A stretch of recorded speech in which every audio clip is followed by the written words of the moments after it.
Amados hermanos en Cristo Jesús, reciban nuestros sinceros saludos en esta oportunidad. Somos el ministerio Soldados de Cristo. desde Varías, Huehuetenango, Guatemala. Por la gracia del Señor, el ministerio tuvo su inicio en el año 1998.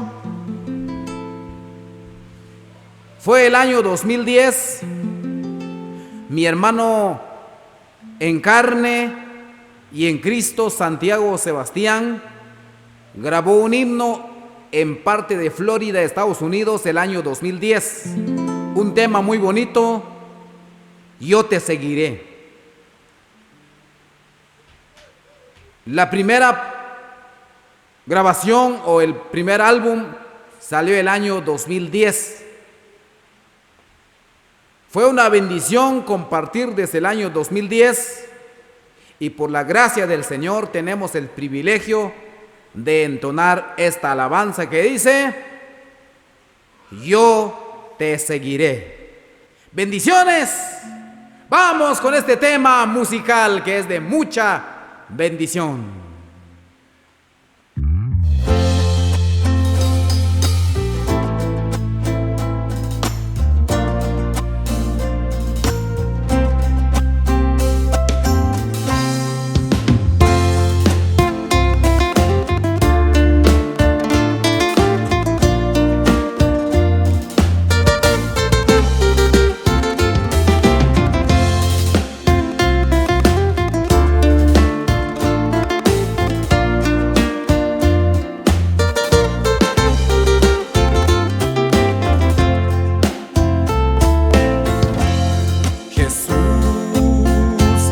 Te seguiré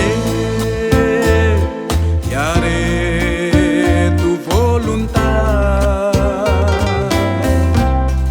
Jesús, yo te seguiré y sé que tú me guiarás.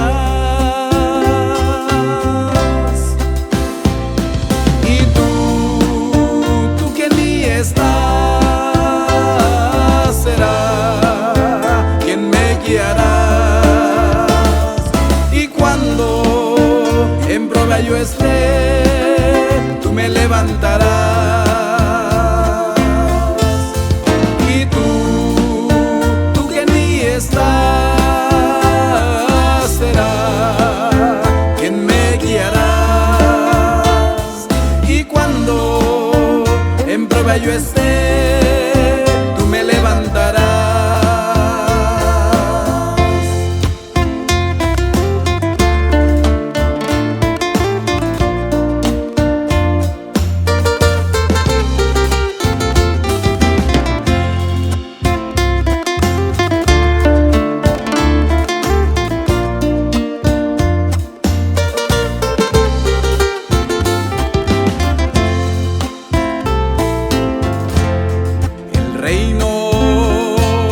De los cielos cada día más fuerte estará, pero su palabra dice que los valientes lo arrebatará. Y tú que en mí estás, será quien me guiarás. Y cuando en prueba yo esté,